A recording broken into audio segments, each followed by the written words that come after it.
하나님 아버지 감사합니다.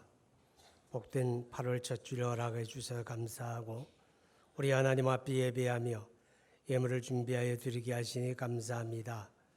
많고 적음을 떠나서 우리 삶의 소중한 일부를 이 땅에 하나님의 나라가 임하기를 사모하며 드렸사오니 아버지의 귀한 예물을 연락해 주시고 사랑하는 모든 주의 권속들 그들의 손길 그들의 삶의 자리가 8월 한 달 복되기를 바라며 때를 따라 돕는 주의 은혜 가운데 승리 있기를 원합니다.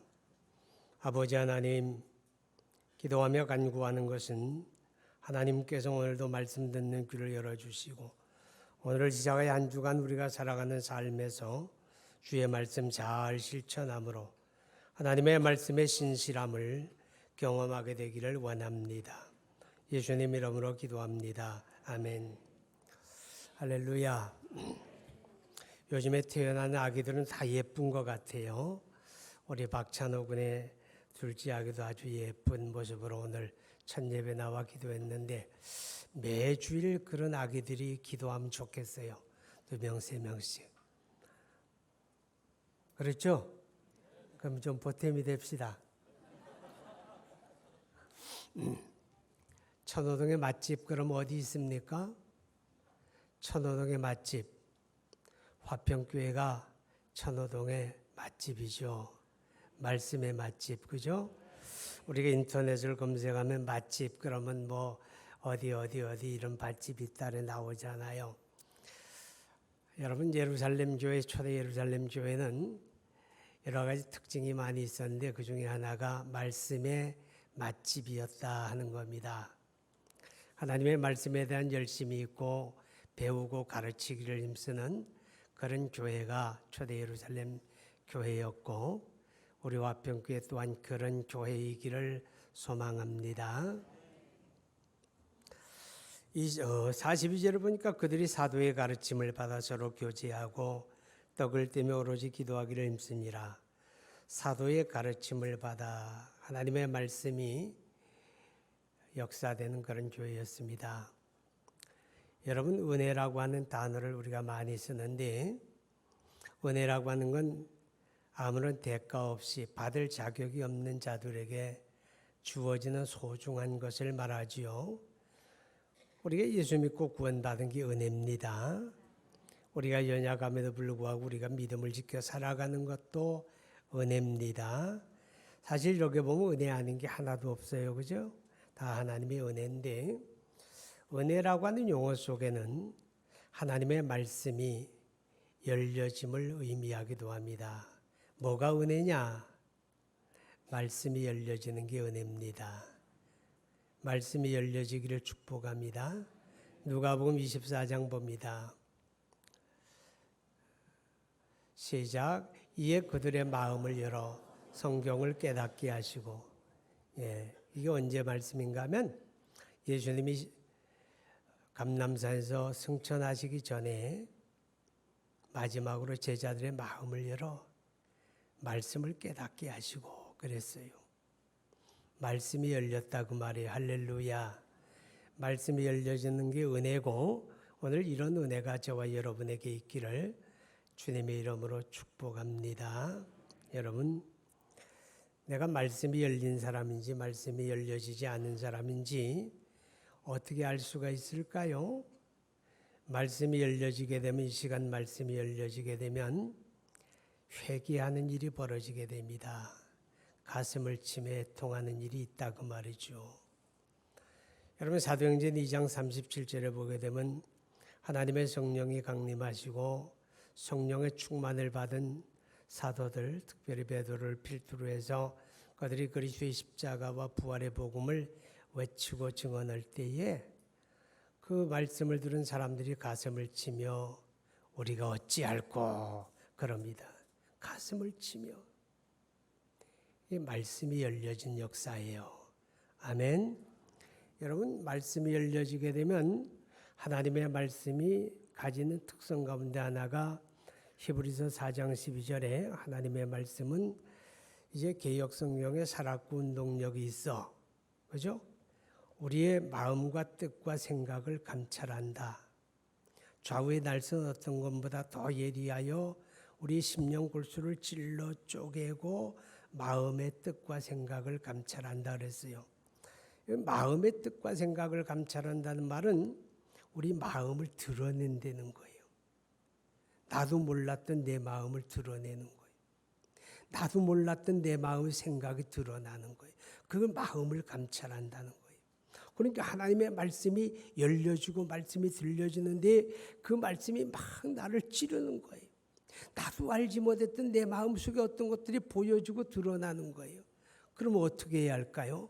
가슴을 치게 되고 회개하게 되는 거죠. 할렐루야. 이게 은혜입니다. 그러니까 말씀이 열려진 사람들은 회개하게 되고 하나님 앞에 자복하게 되니 하나님과의 관계가 항상 선하고 아름다울 수밖에 없다. 그런 뜻입니다. 말씀이 열려지기 바랍니다. 말씀이 열려지지 않는 사람들은 말씀을 들어도요 그냥 그래요. 지난주하고 뭐 비슷한 말씀이네. 그 정도지 그 말씀 앞에 반응이 없는 거예요. 열려진 사람은 반응하게 됩니다. 말씀이 열려진 은혜가 있는 사람들은요 말씀이 즐거워요. 아멘. 하나님의 말씀이 즐거우니까 더 듣고 싶고 더 배우고 싶고 더 읽고 싶고 더 가까이 하고 싶고 그죠? 어느 집사님이 우리 목사님 이제 은퇴하면 난 큰일 났다고 어쩌면 좋으냐고. 왜 그랬다 그랬죠? 우리 목사님은 말씀이 너무 좋은데 그 좋은 이유가 짧아서 좋다는 거죠. 다 간단해서 그냥 12시 땡 하기 전에 딱 맞춰주니까 그게 최고라고. 네, 그것도 참 좋아요. 그죠? 그런데 정말 말씀이 열려진 사람은 아쉽다. 5분만 더 하시지. 그런 마음을 갖는단 말이에요. 그런다고 제가 5분 더 할 사람도 아니지만 말씀이 열려진 사람은 말씀에 대한 갈급함이 있어요. 말씀이 즐거워요. 말씀이 좋아요. 그래서 말씀을 그리워하고 사모한다 그 말이죠. 여러분 우리가 구약성경 시편에 보게 되면 19편에 다윗의 고백이 나옵니다. 하나님의 말씀이 얼마나 사모하는가 하면 순금보다 더 사모합니다 그랬어요. 누가 길에 가다가 금가락지 떨어진 거 보면 저거 발로 툭 차서 버리는 사람이 있어요? 얼른 집어가지고 이게 진짜인지 가짜인지 이빨로 물어도 보고 옷에다 닦아도 보고 진짜네 그럴 거 아니에요. 그죠? 고대 사회도요. 순금은 보물이고 지금도 보물이에요. 그거 다 좋아하잖아요. 하나님의 말씀이 열려진 사람은 그 말씀을 그렇게 사모한다는 거예요. 그리고 그 말씀의 맛이 어찌 그리 내 입에 단지요. 송이꿀보다 더 답니다. 이렇게 고백하잖아요. 왜 그게 다윗만일까요? 오늘 저와 여러분이 하나님의 말씀이 열려지는 은혜가 있으면 다 그렇게 되게 돼 있어요. 할렐루야. 말씀을 사모하게 되는 거예요. 말씀은 있어도 그만 없어도 그만 그렇다고 한다면 어쩌면 저와 여러분에게 영적인 문제가 있다. 우리가 그렇게 생각할 필요가 있다는 거죠. 그런데 이 말씀이 열려지는 건 성령의 역사거든요. 하나님의 성령이 역사하지 않으면 하나님의 말씀이 그냥 지식으로 들리고 지혜로 들려요. 근데 말씀이 성령 안에서 들려지게 되면 우리 가슴을 찌르게 되는 거예요. 마음의 뜻을 드러내는 거예요. 감찰하는 역사가 있는 거예요. 이게 하나님의 성령의 역사죠. 여러분 예수님께서 보혜사 성령을 우리 가운데 보내주시겠다고 말씀하시면서 그 성령이 하시는 일 가운데 하나가 뭐냐. 요한복음 14장에 보니까 모든 것을 너희에게 가르치시리라. 보혜사 곧 아버지께서 내 이름으로 보내실 성령 그가 너희에게 모든 것을 가르치시고 내가 너희에게 말한 모든 것을 생각나게 하리라. 이게 하나님의 성령이 하시는 일이에요. 우리에게 말씀을 가르쳐 주시고 말씀을 깨닫게 하는 게 성령의 은혜인 줄 믿습니다. 여러분 성령이 역사하지 않으면요 하나님의 말씀이 그렇게 우리에게 깊게 들려지질 않는 거예요. 그냥 귓전을 스치고 지나갈 정도가 되고 만다고 말이죠. 고린도전서 2장 4절 5절에 보게 되면 사도 바울이 이런 고백을 합니다. 바울이 누구예요? 성도 중에 성도, 사도 중에 사도라고 일컬어지는 바울이 내가 복음을 전하고 전도할 때에 사람의 지혜에 가르치는 말로 하지 아니하고 오직 성령의 나타남과 그 능력으로 하여 너희 믿음이 사람의 지혜에 있지 아니하고 하나님의 능력이 있게 하려 하노라, 이렇게 말씀을 해요. 내가 전도하고 복음을 전하고 설교할 때 나는 사람의 지혜와 지식으로 하지 않았다는 거예요. 나는 오직 하나님의 성령을 의지하고 성령의 나타남을 의지했다. 그렇게 바울이 말합니다. 바울이 지식이 부족한 사람이 아니거든요. 바울이 남다른 지혜와 지식을 가진 사람이지만 그는 자기 말하는 재주나 자기 지식으로 하지 않고 성령을 의지했다. 왜냐하면 이 말씀을 듣고 믿음을 가지는데 사람의 지혜에 가르치는 말로 하게 되면 말씀을 지식으로 받게 되고 그의 믿음은 인간 지혜의 차원에 머문다는 거죠. 하나님의 성령의 능력으로 전하게 되면 그 말씀을 듣고 믿음을 가지는 자들의 믿음이 하나님의 능력 안에 있는 믿음, 하나님의 능력을 경험하는 믿음, 그 믿음이 내 삶을 바꾸어가는 이 능력의 역사를 경험하게 된다, 그 말이죠. 말씀이 열리는 역사는 그렇기 때문에 성령이 하시는 일입니다. 우리가 하나님을 예배할 때 하나님의 성령이 예배 가운데 임하시고 예배를 주장해 달라고 우리가 기도하는 이유도 그거예요. 아멘. 하나님의 성령의 역사에야 말씀이 열려지게 된다 하는 것입니다. 그런데 이제 안타까운 것은 오늘 저와 여러분이 살고 있는 이 시대는요, 말씀이 열리는 시대가 아니고 닫히는 시대라는 겁니다. 말씀을 전하는 자가 없어지고 말씀을 가르치는 자가 없어지고 성경이 없어지고 그런 얘기가 아니에요. 여전히 지금도 하나님의 말씀이 홍수처럼 전파됩니다. 텔레비전 들어보면 기독교 방송 채널이 5채널이에요. 5채널. 하루 종일 수많은 설교가 흘러나옵니다. 홍수 속에 마실 물이 없는 것처럼 넘쳐나는데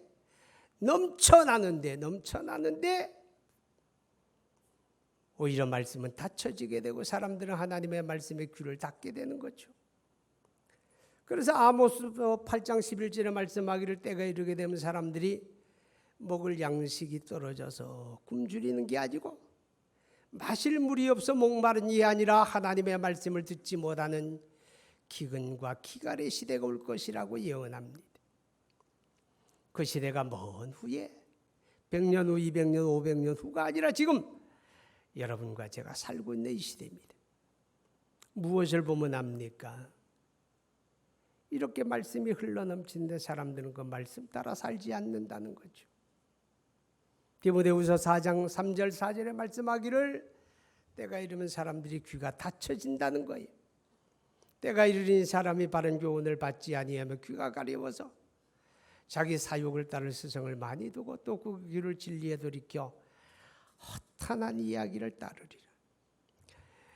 하나님의 말씀에 귀를 여는 게 아니라 이거 말고 다른 거 좀 없을까? 이거 말고 더 재미있는 거 없을까? 이거에 대해서는 귀를 닫고 이거 말고 다른 이야기, 다른 재미있는 이야기, 우리 영적인 유익을 아무것도 주지 못하는 허탄한 이야기에 귀를 빼앗기는 시대, 그게 바로 이 시대다. 그렇게 성경을 말해요. 그러니까 하나님의 말씀이 닫혀지는 시대에 우리가 살고 있는데 이런 시대에 복 있는 사람이 누구냐? 말씀이 열려진 사람이 복인 줄 믿습니다. 오늘 저와 여러분의 영적인 귀가 열리고 하나님의 말씀이 들려지고 깨달아지는 그런 은혜가 있기를 축복합니다. 하나님의 교회는 하나님의 말씀에 대한 열심을 가져야 합니다. 오늘 예루살렘 교회가 하나님의 말씀을 가르치는 일과 듣고 배우는 일에 열심을 가지는 것처럼 오늘 우리 교회도 하나님의 말씀에 대한 남다른 열심이 있어야 한다고 말이죠. 그래서 디모데후서 3장 14절에 보니까 너는 배우고 확신한 일에 거하라. 배우고 그랬습니다. 배우라 그 말이죠. 하나님의 말씀을 배워야 합니다. 그죠? 하나님의 말씀을 배워야 알게 되는 거예요. 사도행전 8장에 보면 하나님의 성령의 충만함을 받은 빌립이라고 하는 전도자가 하나님의 성령에 이끌려 광야로 가게 됩니다. 거기서 저 이디오피아 사람 4시가 예루살렘에 예배하러 왔다가 마차를 타고 돌아가는 그 광경을 만나게 되지요. 하나님의 성령의 등을 떠밀어요. 마차로 다가가라. 다가가니까 이 4시가 이사야 성경을 펼쳐놓고 읽고 있는 거예요. 그래서 물어보지요. 당신이 읽는 것을 깨닫느냐 이래 물으니까 아주 슬픈 표정으로 가르쳐주는 사람이 없는데 내가 어떻게 깨달을 수가 있습니까? 그렇죠. 배우지 않으면 알 수가 없다는 말씀이잖아요. 여러분 하나님의 말씀을 배우는 일에 열심을 가져야 합니다. 왜 그럴까요? 왜 말씀을 배워야 할까요? 여러분 우리 기독교 신앙은 오직 하나님의 말씀에 근거하기 때문에 그렇습니다. 우리 기독교 신앙과 삶이라고 하는 건 이 성경을 벗어나서 존재하는 게 아니에요. 오직 성경의 가르침 안에 있는 거다 그 말이죠. 할렐루야. 그래서 마태복음 19장 5절에 15장 9절에 보게 되면 사람의 계명으로 교훈을 삼아 가르치니 나를 헛되이 경배하는도다 하였느니라. 이게 무슨 말이에요? 당시 유대인들을 두고 하는 말입니다. 하나님이 계시로 주신 거룩한 말씀을 따라 신앙생활하는 게 아니라 그들의 오랜 역사 속에 만들어진 수만 가지 전통과 그들의 가르침을 그걸 신앙의 기준으로 삼아서 그걸 따라 신앙생활하니 너희 신앙생활이 하나님하고 아무 관계가 없다 그 말이죠. 여러분 이거 얼마나 억울합니까? 자기 나름대로 열심히 하나님을 섬기고 신앙생활을 했는데 그 신앙생활이 하나님하고 아무 관계가 없다는 거예요. 그때만 그런 게 아니에요. 오늘도 마찬가지입니다. 오늘도 여러분 기왕 신앙생활할 거 하나님과 관계되기 바랍니다. 그러니까 기독교 신앙생활은 오직 하나님의 말씀을 통해서 하는 거예요. 그래서 사도 바울이 권하기를 고린도전서 2장 4장 6절에 기록된 말씀 밖으로 넘어가지 말라 그랬어요. 한번 따라합니다. 기록된 말씀 밖으로 벗어나지 말라. 왜요? 그게 신앙생활이니까. 그걸 벗어나게 되면 하나님하고 아무 상관이 없는 신앙생활이 되기 때문에 그렇다 그 말이죠. 많은 사람들이 하나님의 말씀을 듣고 배우는데 신기하리만큼 그 믿음이 성장하지 않는 사람들이 있어요.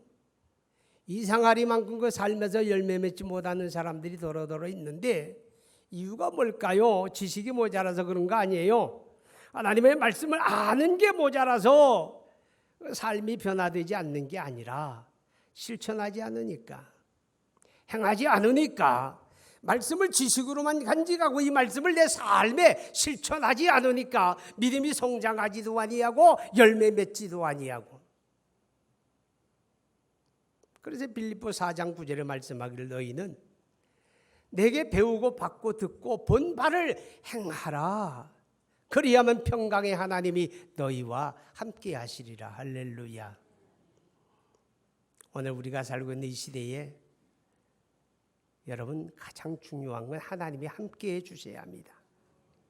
시절이 어렵고 경제적인 상황이 척박해지고 모든 게 위기라고 말하는데 이 위기를 살아가는 사람일수록 하나님이 함께 해주신 은혜 가운데 살아야 돼요.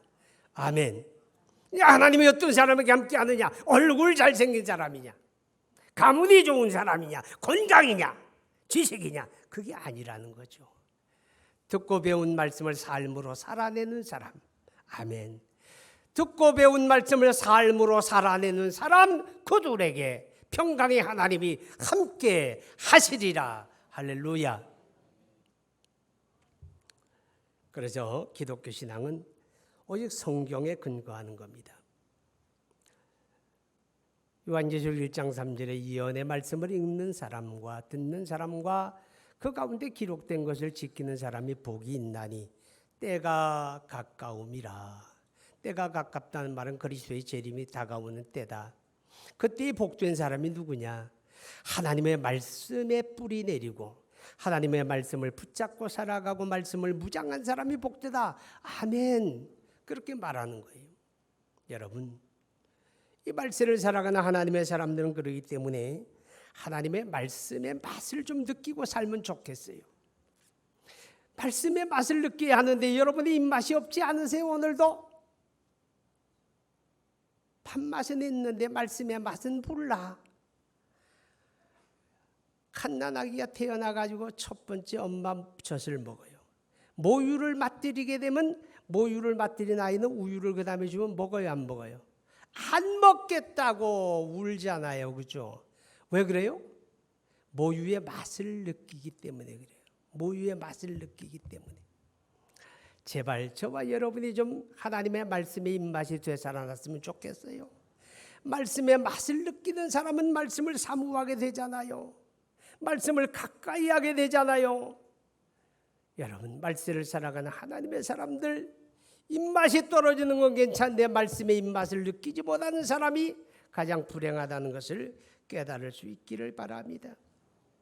우리가 하나님 앞에 감사하는 것 가운데 하나는요, 이 성경이 오늘 저와 여러분의 손에 들려질 수 있었다는 게 감사한 거예요. 왠지 아세요? 이 성경이 우리 손에 들려진 게 500년밖에 안 됐다고 말이에요. 500년밖에 안 됐어요. 500년 전에는 성경이 없었어요. 왠지 아세요? 1세기 교인 1세기에서 1세기 반까지 1세기에서 1세기 2세기 반까지는 성경이 완성되기 전이었잖아요. 그러니까 그때는 모든 성경이 단편적인 문서로 존재했어요. 마태복음으로, 마가복음으로, 요한복음, 누가복음으로 다 따로 존재하잖아요. 그리고 그때는요, 종이라고 하는 게 없기 때문에 전부 다 양가죽 벗겨가지고 양피지에다가 글씨를 쓰는 거예요. 그러면 양피지에다 글씨를 쓰게 되면요, 아무리 세피를 가지고 써도 가로 세로 1cm는 돼야 돼요. 글자 한자가. 한번 상상해 보세요. 양 한 마리 잡아가지고 껍데기 벗겨놓고 거기다가 마태복음 1장만 써도 끝나고 말아요. 양 한 마리에. 그렇잖아요? 그럼 마태복음 전권을 가지게 된다고 하면 두루마리가 엄청난 거예요. 엄청나리. 양피지 두루마리가. 그렇죠? 그러다가 2세기 들어오고 3세기 사이에서 이제 정경이 만들어지게 돼요. 정경이라고 하는 게 결정되어지게 되는데 그때에 뭐 이단 시비가 많으니까 안 되겠다. 저마다 믿는 게 다르니 안 되겠다. 그래서 이제 많은 사람들이 성경을 이제 정경화하는 작업을 시작해요. 그 정경화하는 내용이 뭔가 하면 첫째가 사도성이에요.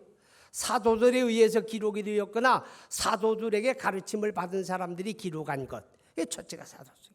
둘째가 통일성이에요. 모든 성경이 그리스도 예수를 주제로 하나님의 구원을 주제로 기록되어야 한다. 이 통일성이에요. 통일성. 셋째가 영감성이에요. 하나님의 감동으로 기록되었느냐. 넷째가 보편성이에요. 보편성이라고 하는 건 모든 교회가 보편적으로 다 받아들일 수 있는 그것이 정경이다. 그러시는 거예요. 그러다가 8세기 이후에 암흑기가 다가오게 됩니다. 중세시대 그러죠. 중세시대는 서기 1000년부터인데 사실은 한 800년 그때부터예요. 그때부터 이제 암흑기가 오는데 이 암흑기 동안에는요, 성경은 금서가 됩니다. 금서가 뭔지 아세요? 보면 안 된다고 말이에요. 성경은 보면 안 된다. 볼 수도 없지요. 왜 볼 수 없는지 아세요? 문맹률이 한 97% 이상 되니까. 글자를 읽어도 있어도 읽을 수가 없는 거예요. 읽을 수 있는 사람들이 극소수니까.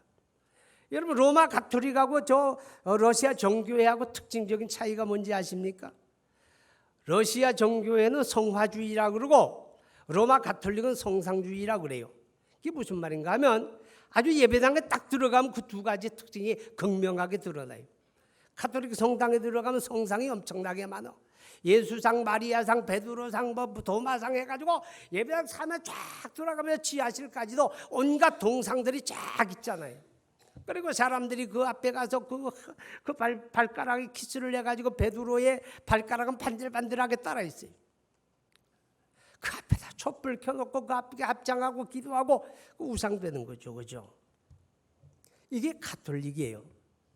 그 다음에 저 러시아 정교회, 헬라 정교회라고 이 정교회 쪽은 성화주의인데 예배당에 들어가 보게 되면 삼면이 전부 그림으로 쫙 진열되어 있어요. 그림으로. 그 그림이 뭔가 하면 예수님이 탄생하실 때 이렇고 베들레헴이 이렇고 예수님이 산상수훈 가운데 팔복을 가르친 게 이렇고 전부 그림으로 그려가지고 예배당을 다 붙여놨어요. 그럼 왜 그리기 시작했을까? 왜 그리기 시작했는가? 하도 사람들이 문명률이 높으니까 성경을 이야기해줘도 몰라, 다 잃어버리니까. 그러면 이제 그림을 그려놓으니까 와서 보고 이거 예수님 탄생 때 이야기다. 맞아, 그때 저렇게 탄생하셨대. 예수님 팔복 이야기다. 이렇게 이제 보고 배우라고. 그래서 그림 그린 거예요. 그러니까 러시아 정교회 예배당 들어가게 되면 그림만 있고 성상은 없어요. 가톨릭 예배당 들어가게 되면 그림은 없고 성상만 있어요. 이게 특징이 두 가지 딱 갈려지게 돼요.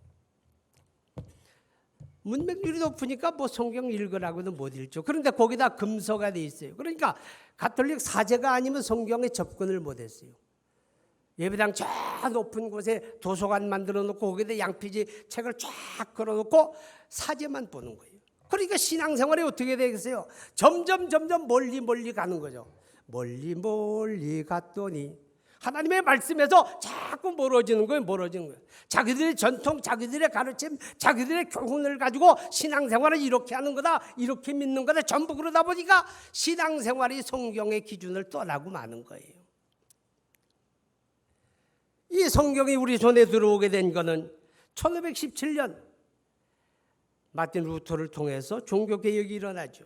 그 종교개혁이 성공한 이유는 한 가지예요. 성경을 번역한 거예요. 그때까지만 해도 성경은 가톨릭에서 라틴어 성경만이 성경이다. 절대로 라틴어 성경 외에는 번역하면 안 된다. 모든 사람은 성경을 읽고 싶어도 자국어로 읽지를 못해요. 번역 못하게 돼 있으니까. 그때 루터가 독일 사람이니까 성경을 독일어로 번역을 해요. 번역은 했는데 출판이 안 되면 아무 소용이 없잖아요. 그죠? 그런데 그때 르네상스 일어났죠. 그죠? 그때 일어나면서 그때 이 기계 문명이 만들어지잖아요. 그죠? 기계 문명이 만들어지는 것 가운데 첫 번째가 인쇄술이 만들어진 거예요. 인쇄기계 만들어진. 그리고 종이는 12세기에 13세기에 중국에서 만들어졌는데 이게 저 아라비아로 갔다가 유럽으로 들어간 게 14세기 말이에요. 14세기 말에 이제 유럽의 종이라고 하는 게 만들어졌고 종이도 있고 인쇄기도 만들어졌으니까 출판하면 되잖아요. 그죠? 그래서 성경을 출판하게 된 거예요. 그게 딱 맞아떨어진 거예요. 그래서 종교개혁이 성공한 거예요. 그런데 그때의 성경은요, 종이가 지금처럼 이런 고급 용지가 아니거든요. 종이가 두터우니까 로마서 한 권만 찍어내도 이만큼 두꺼워요. 그러면 성경 전지를 다 소유한다 그러면 얼마나 컸겠어요? 무지하게 비쌌어요. 그때 성경 한 권 값이요. 여러분 감사해야 돼요. 집 한 채 값이었으니까. 그럼 집 한 채 내놓고 성경 살 사람이 어디 있어요? 독일의 귀족들만이 성경을 샀어요. 그러다가 이제 출판술이 막 발전하면서 대량으로 막 출판되어 나오니까 그러니까 누구나 다 성경을 읽을 수가 있게 된 거죠. 그러면서 기독교 신앙이 회복된 거예요. 할렐루야. 그러니까 성경이 저와 여러분의 손에 들려진 게 너무너무 감사한 거예요. 그게 감사하다 그렇게 그치면 안 돼. 이 성경을 읽어야죠. 아멘. 성경을 읽고 듣고 배우기를 힘써야 한다. 여러분 성경은요, 디모데후서 3장 14절로 17절의 내용을 보면 이 성경을 읽어야 하는 이유가 몇 가지가 나오는데 그 중에 하나가 뭐냐? 성경은요, 예수 믿고 구원받는 도리를 가르쳐 주거든요. 아멘. 예수 믿고 구원받는 도리는 꿈속에서 아는 게 아니에요. 성경에서 아는 거예요. 요한복음 20장 31절에 이것을 기록한 것은 너희로 하여금 예수는 하나님의 아들 그리스도이심을 믿게 하려 함이요 너희로 하여금 믿고 구원받게 하려 함이라. 그게 성경의 목적입니다. 예수 믿고 구원받는 거 어디서 배우느냐? 성경에서. 아멘.